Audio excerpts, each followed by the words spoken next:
Radio Networks presenta Personalidades, el programa que reúne la voz de los expertos. Conduce Jorge Luis Malpica Ortiz. Enciende la radio.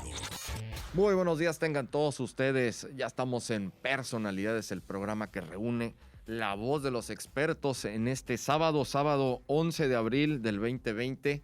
Vamos a seguir analizando a fondo esta grave situación que estamos viviendo a nivel mundial, esta pandemia del coronavirus, el COVID-19.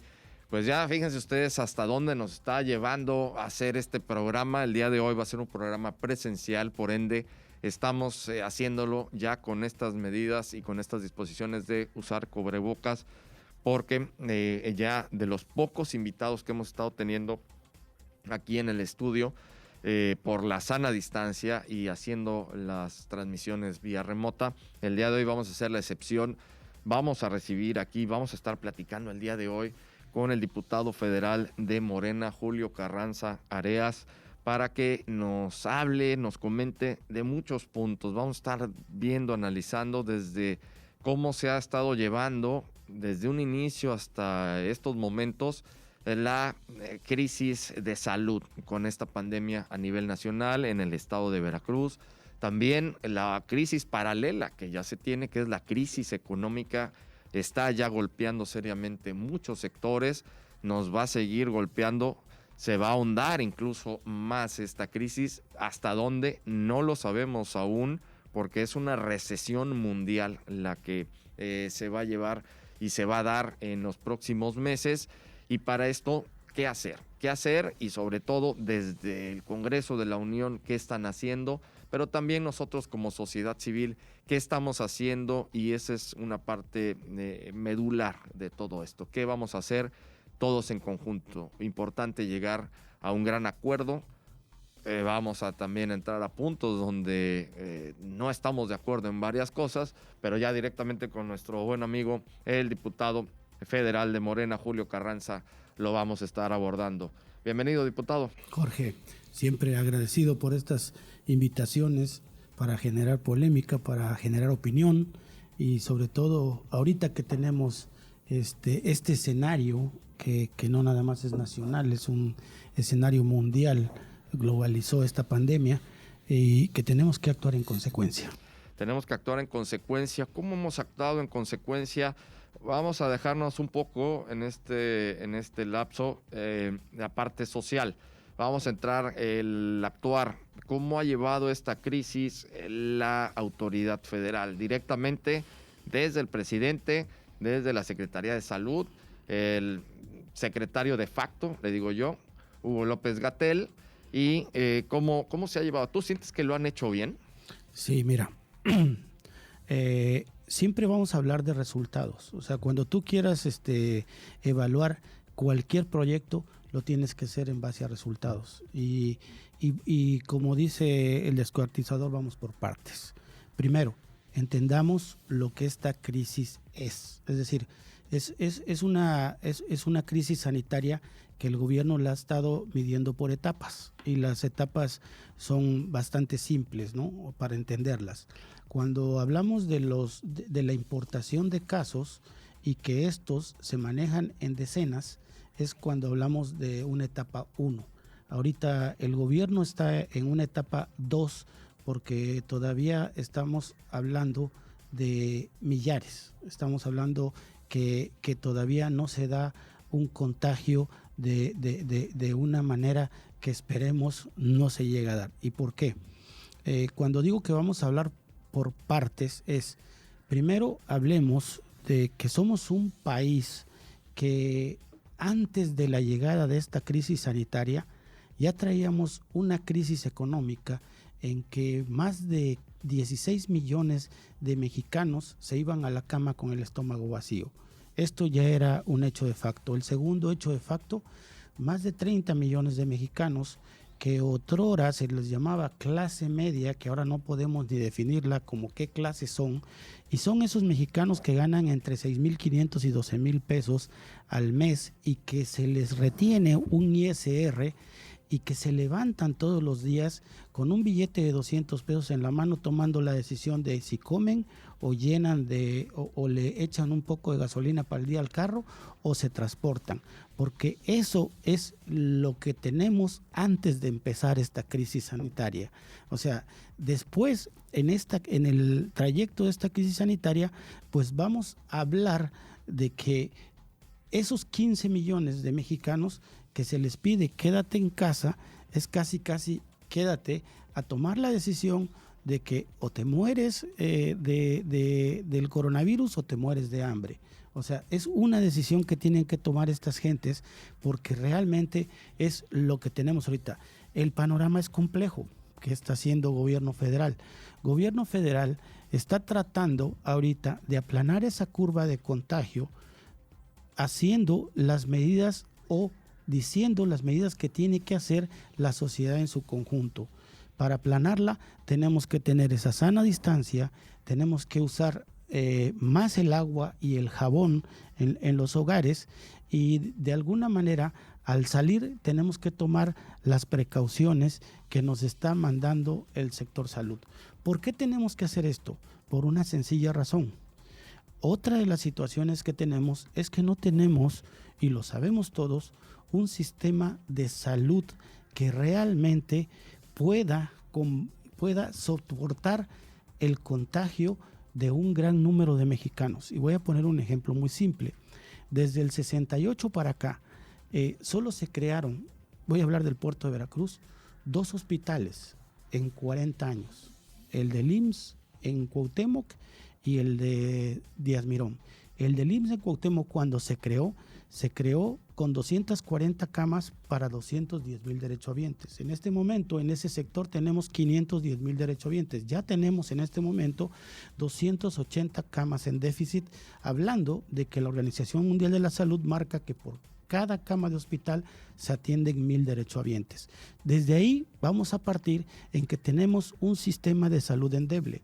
Nada más imaginémonos que los 2 sistemas de salud que se consideraban más poderosos en el mundo están de rodillas. El sistema de salud de España, en donde se curaban pacientes de Francia y de Italia, y el sistema de salud de los Estados Unidos, ahorita están de rodillas.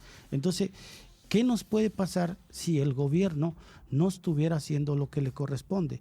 Íbamos a quebrar el sistema de salud. Ahorita el gobierno está haciendo lo que le corresponde, está yendo por etapas, viendo cómo se está presentando esta pandemia y diciéndole a la gente que tome en serio esta pandemia, porque realmente es un virus que es mortal, pero que es débil a la vez. Es decir, con el simple hecho de cambiar la alcalinidad de la garganta con lavados de agua de sal, podemos de alguna manera tener un anillo protector. Y el segundo, usando los geles antibacteriales y siendo un poquito más cuidadosos en la limpieza del hogar de como lo veníamos haciendo.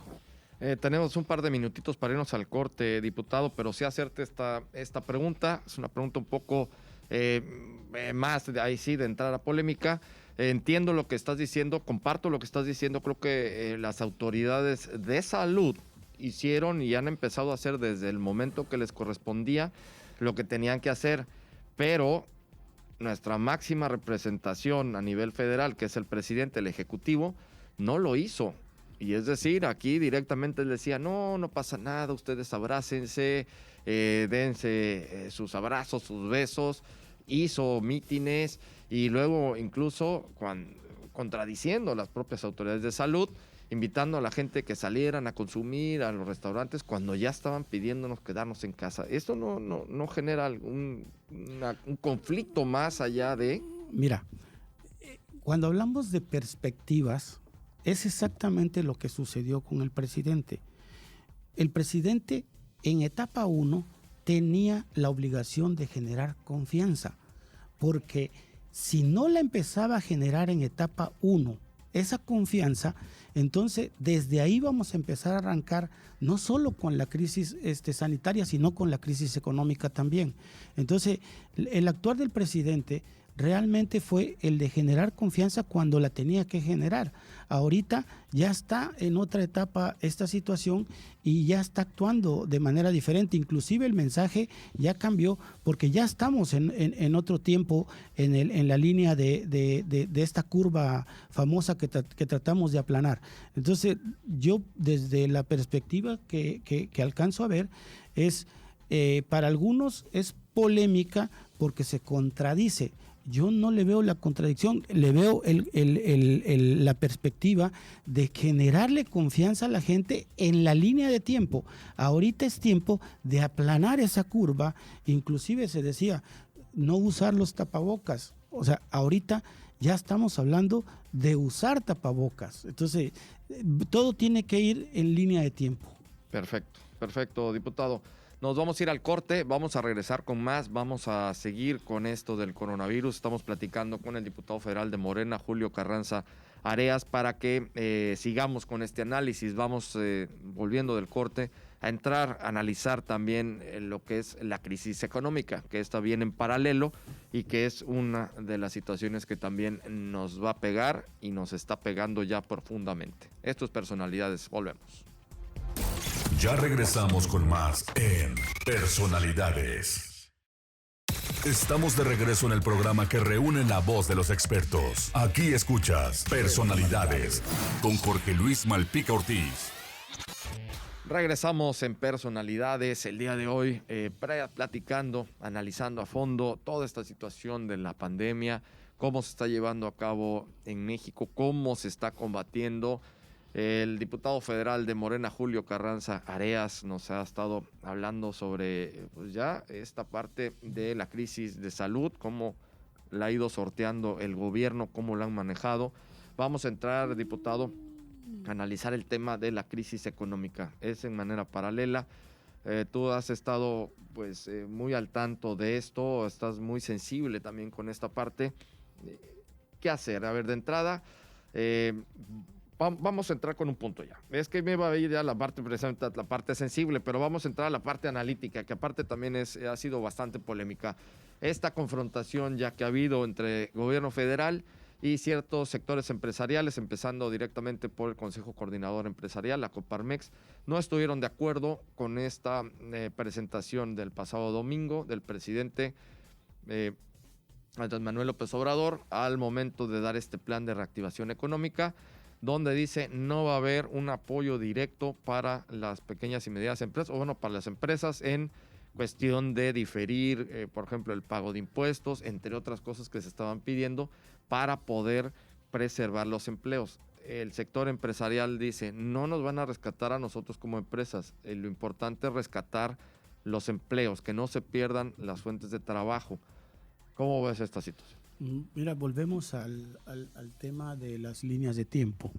Cuando hablamos de pagos de impuestos, sobre todo de ISR, ahorita toca pagar en estos trimestres los pagos del año anterior. El gobierno tendría que actuar en consecuencia, viendo hacia adelante cuando impacte realmente ese pago de impuestos a las empresas. Tenemos que cambiar ya esa tradicional forma de actuar del gobierno en este país, en que se rescató muchas veces a muchas empresas que no debían de haber sido rescatadas por lo que haya sido. Yo sí estoy de acuerdo en que estamos tratando de separar poder económico de poder político.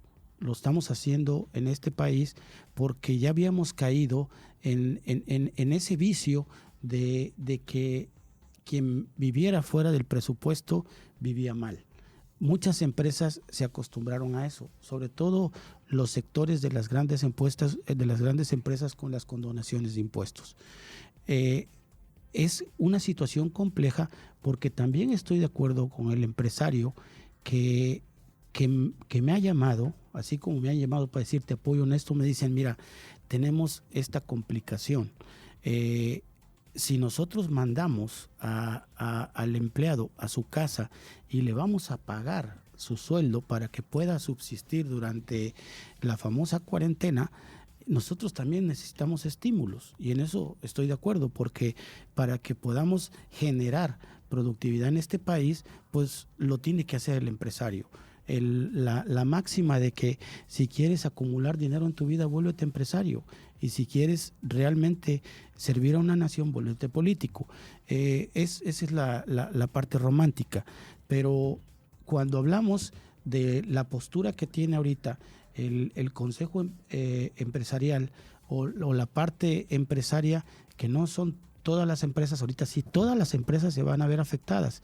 El gobierno ahorita, su primera acción económica es generar proyectos públicos que generen empleos. Esa es su primera acción para tratar de aminorar esa curva de desempleo que va a ir a la baja. La segunda acción que tendría que hacer, y yo espero que así se dé en los siguientes 3 meses, es generar acciones que ayuden a los empresarios a conservar ese empleo o a incrementarlo. A ver, diputado, pero probablemente en 3 meses muchos ya no van a existir y esos empleos se van a perder por una parte. Vamos a dejar este punto ahí.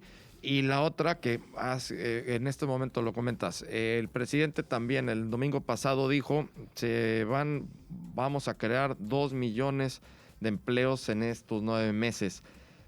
No sé si no dijo cómo ni cuándo, ¿no? Y no sé si está pensando que esos empleos va a ser parte de todos estos programas sociales, de esta entrega de dinero directa a la gente. ¿Él se refiere a eso? ¿Es para él esos son empleos, el tema de los programas sociales?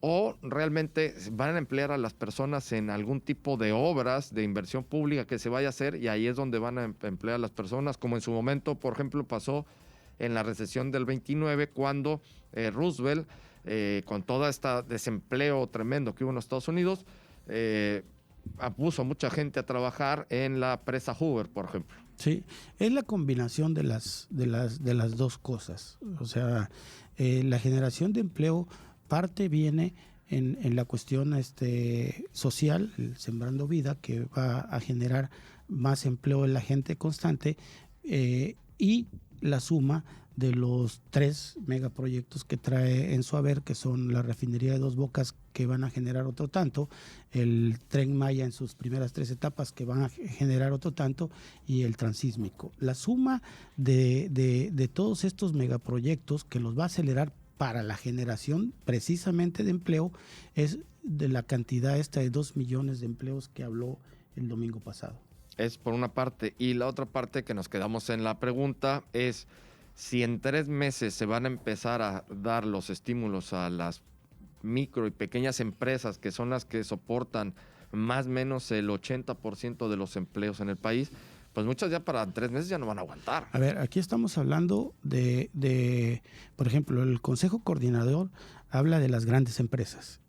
Cuando hablamos de las pymes y de las microempresas, ya se generó ahorita el proyecto para el 1 millón de créditos. O sea, ya hay un parteaguas ahorita para 1 millón de créditos para ese sector, porque realmente ese sector mueve un gran porcentaje de nuestra economía. Las grandes empresas, que son donde hablamos que están aglomerados el Consejo Coordinador Empresarial, son las que ahorita el gobierno de alguna manera hizo un stop para poder empujar a las micro y a las pymes.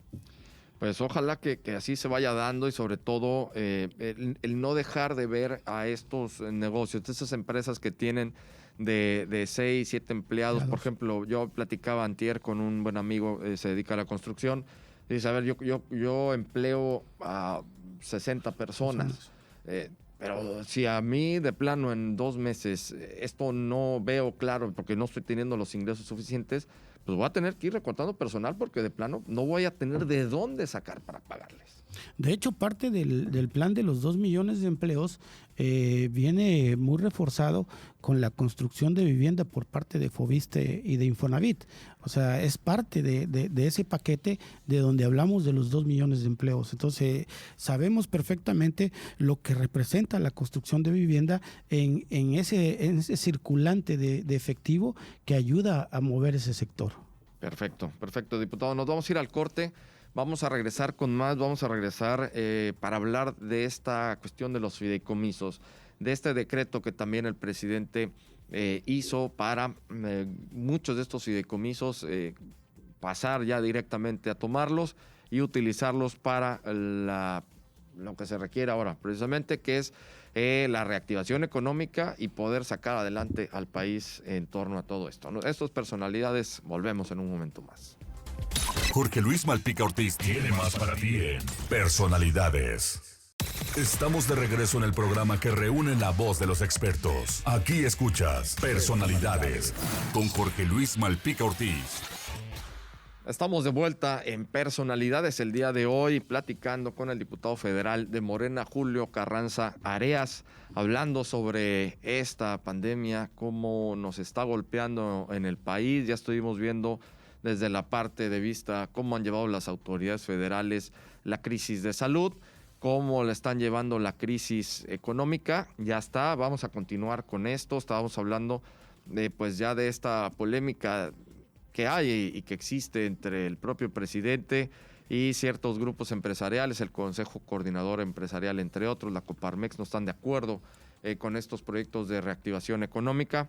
Y otro de los puntos para reactivar también toda esta parte de la economía es el decreto que el presidente de la República hizo para poder ya tomar gran parte de los fideicomisos establecidos para distintos programas de inversión.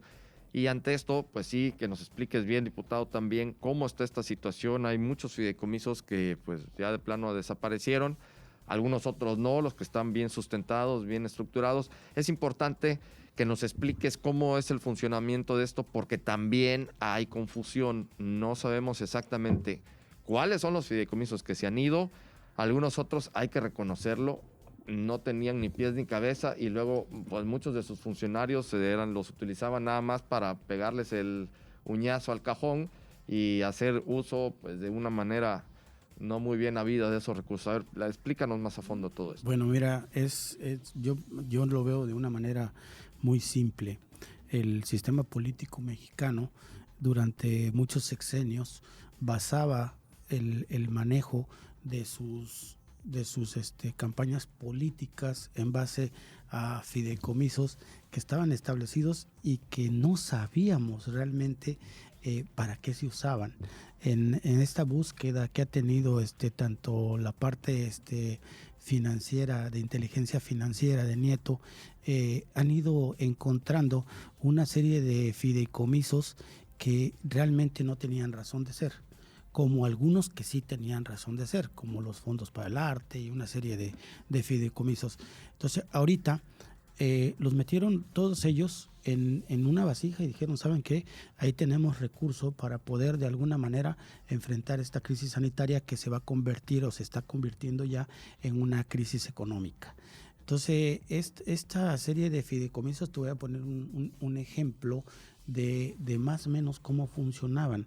Había una parte de gobierno que pegaron muchos de brincos cuando se quitó, que era ProMéxico, que más o menos funcionaba de una manera similar. ProMéxico tenía 72 oficinas en todo el mundo, y se supone que su función primordial era el ir a explicar o a dar a conocer al mundo lo que México producía y de alguna manera representarlo. Bueno, no funcionaba así.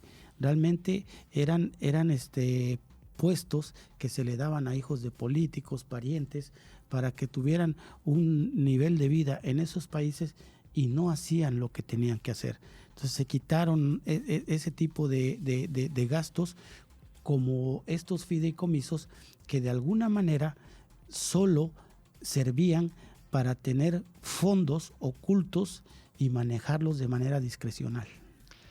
Y, por ejemplo, en este caso, hay varios fondos. Sí sabemos, incluso yo estuve platicando con algunas fuentes de la Secretaría de Marina, por ejemplo. Y en este caso, con la Secretaría de Marina, me explicaba esta fuente, dice, a ver, no se fueron todos, incluso yo estoy a cargo de uno de esos fondos, sobre todo desde la parte de toda la innovación tecnológica que hace la Secretaría de Marina. Y dice, y aquí, pero ni locos tocaron este fondo, ¿no? ¿Por qué? Porque son fondos que están y fideicomisos que están muy bien argumentados, muy bien estructurados y sobre todo saben perfectamente los resultados que se dan con ellos. Sí, mira, el presidente, muchos dicen, está loco, no tiene un pelo de loco. O sea, simple y sencillamente, ¿qué fideicomisos tocó? Los que debía realmente tocar. Porque los que están bien fundamentados, se mete con ellos y se lo voltean. O sea, de alguna manera hay mucho fideicomiso que está bien fundamentado que no lo tocó. O sea, entonces nos podríamos pasar 1 hora o 2 horas completas analizando uno a uno.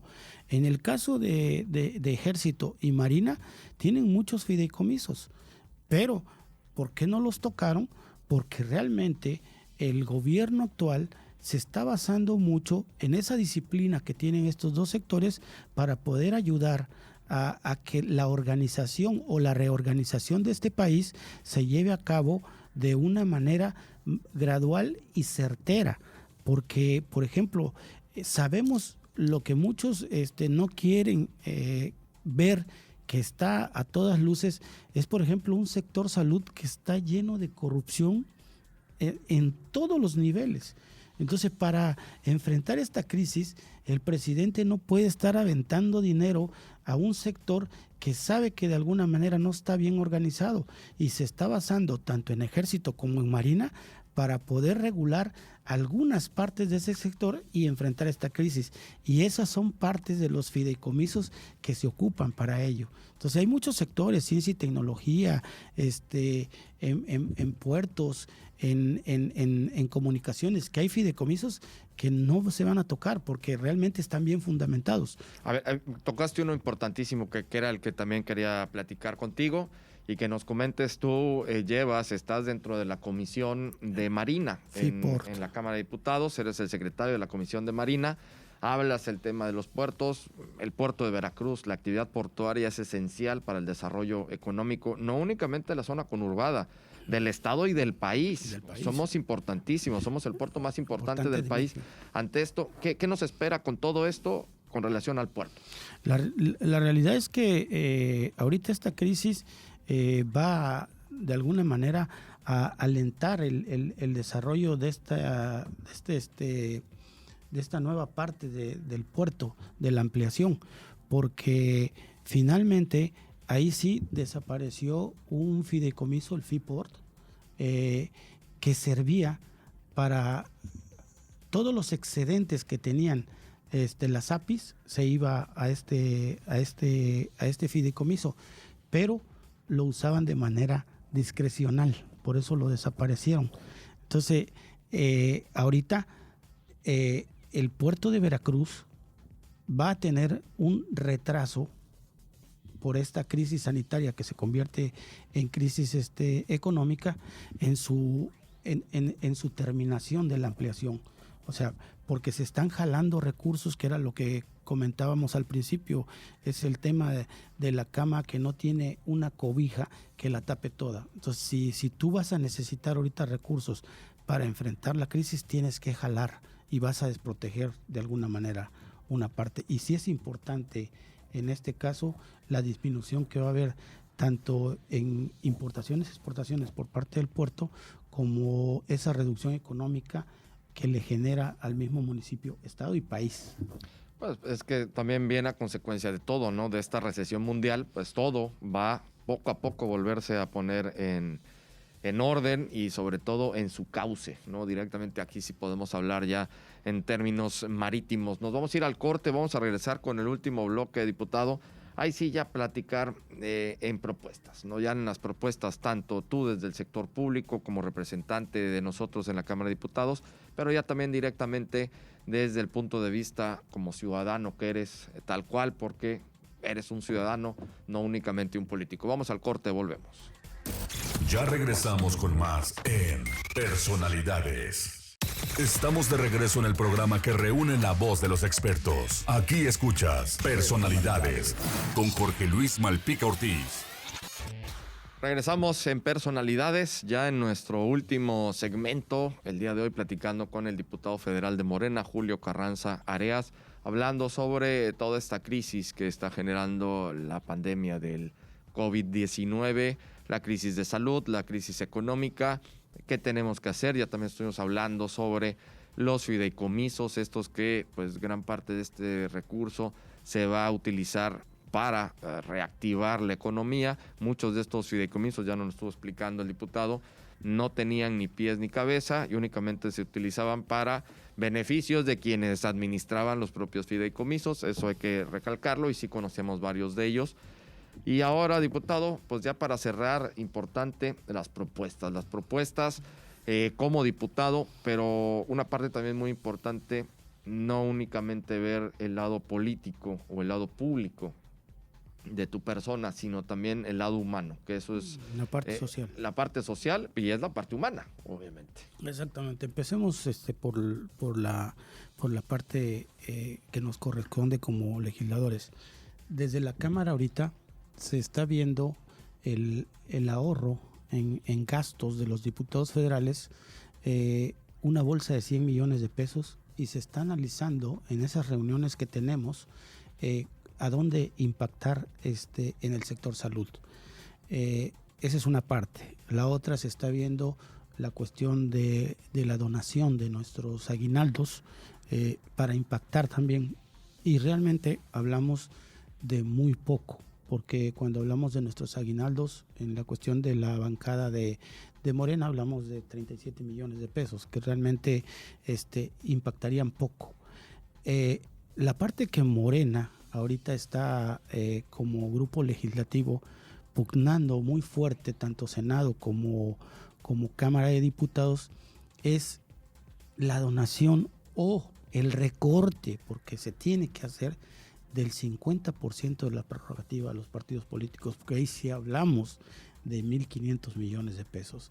Entonces, esa es la parte que estamos pugnando. Ya en este momento a Morena no le interesa si los otros partidos hacen lo que les corresponde. Ahorita Morena ya hizo lo que le corresponde, que es regresar ese 50% de prerrogativas que sí impacta. Y hay muchos lugares más de donde estamos viendo cómo jalar. Ahora, viene la parte interesante. ¿A dónde lo vas a aplicar? Entonces, aquí estamos viendo en el grupo legislativo, por ejemplo, que hay dos situaciones que se están necesitando en el país. Una de ellas son los respiradores mecánicos.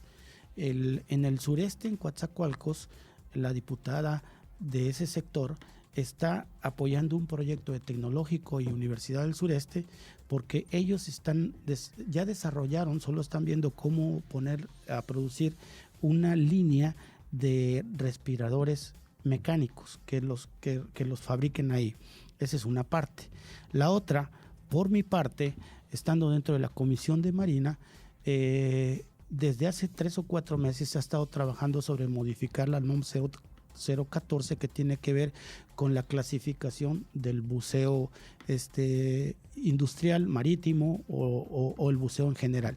¿Por qué toco este tema?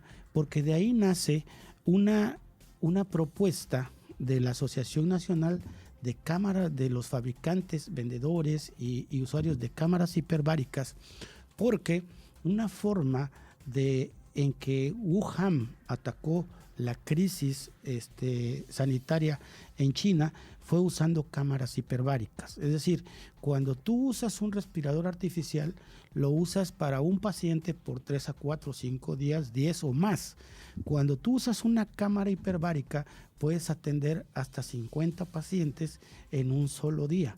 Es decir, la hiperoxigenación de la sangre de manera acelerada con protocolos correctos puede matar esas bacterias de manera acelerada en el cuerpo. Y es una propuesta que se está mandando a sector salud, porque solo en la zona de Campeche tenemos 300 cámaras hiperbáricas, en el país 400, que se podían movilizar a los diferentes lugares donde se requiriera este tipo de instrumentos con los protocolos ya diseñados para ello, del número de atmósferas que se necesitan. Esa es la parte que estamos haciendo dentro de nuestra labor legislativa. Cuando hablamos de la parte social, yo creo que ahora es tiempo en que dejemos de pensar tanto como políticos y empecemos a actuar más como ciudadanos. Es decir, si vamos a generar esta ayuda al prójimo en cuestión de paquetes alimentarios, pues que sean paquetes alimentarios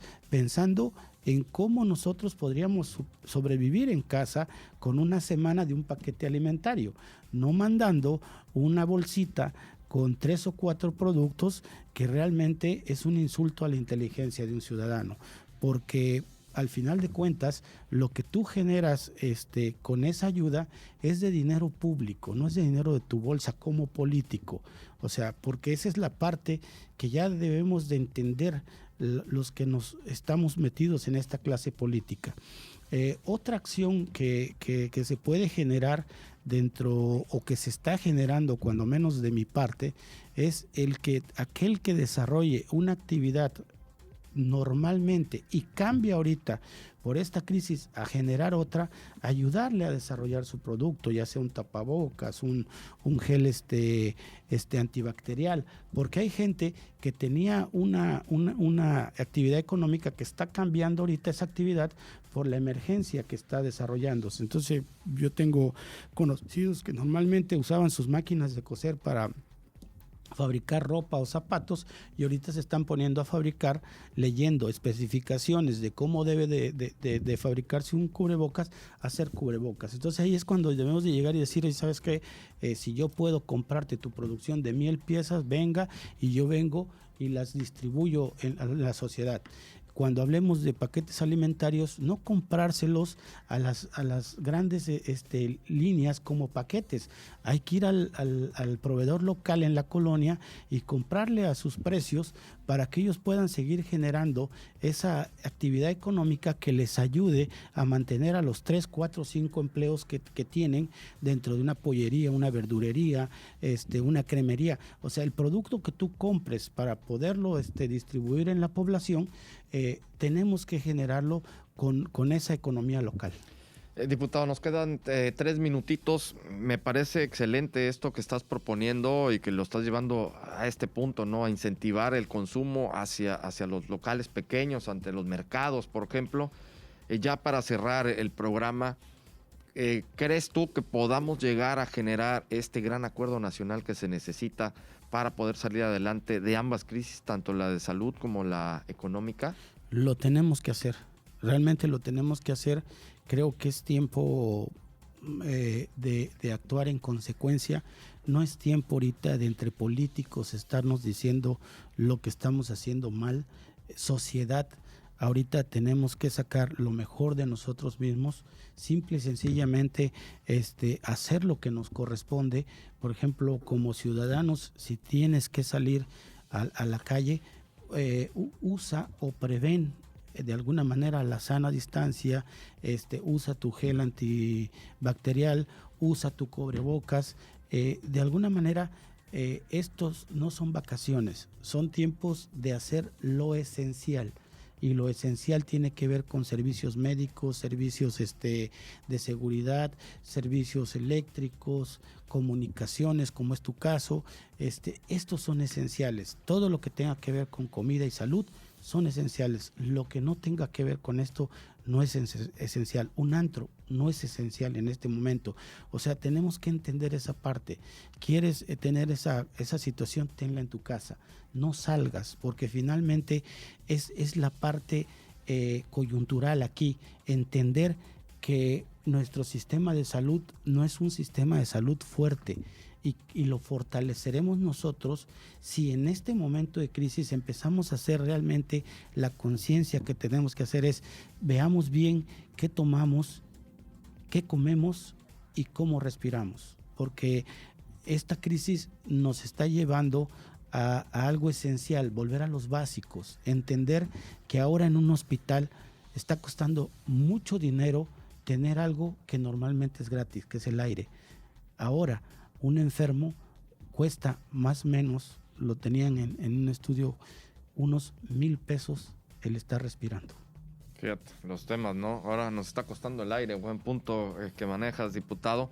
Ya se nos vino el tiempo encima, muchísimas gracias, qué bueno que estuviste aquí platicando con nosotros, vamos a estar muy pendiente con todas tus acciones, con lo que están haciendo ustedes directamente en la Cámara de Diputados, porque va a ser crucial también el que podamos llegar a este gran acuerdo, un acuerdo nacional entre todos, ustedes, sector público, el gobierno del estado, el gobierno federal, el gobierno del estado, hablando ya directamente de Veracruz, ustedes desde el Congreso de la Unión, la Cámara de Diputados, la Cámara de Senadores, el Poder Judicial, todos debemos, y sobre todo nosotros, la sociedad civil organizada, los empresarios, todos llegar a este gran acuerdo para salir adelante, porque tenemos que estar unidos más que nunca en estos momentos, y coincido contigo, no es tiempo de estar con pleitos, con reyertas, con tonterías y politiquerías. Al contrario, eso es dejarlas a un lado. Tenemos que estar de la mano todos para salir adelante. Diputado, pues fue un gusto, como siempre, platicar contigo. No, siempre un gusto el estar aquí y exactamente coincidimos.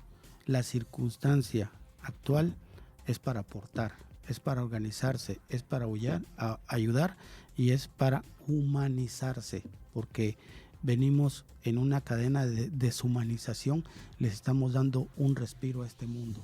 Realmente el mundo en este momento, la tierra está respirando porque la estábamos matando entre todos. Es tiempo de generar esa conciencia individual para poder generar una gran conciencia colectiva que nos ayude a enfrentar estas dos crisis que tenemos ahorita. Hacer conciencia, efectivamente, diputado. Muchísimas gracias. Muchas gracias al diputado federal de Morena, Julio Carranza Areas, el día de hoy platicando con nosotros en Personalidades. Con esto llegamos al final de nuestro programa.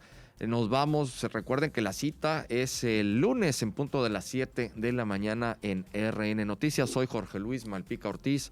Pásela muy bien. Ahora estás más informado. No te pierdas la próxima edición de Personalidades. Cada semana un invitado especial.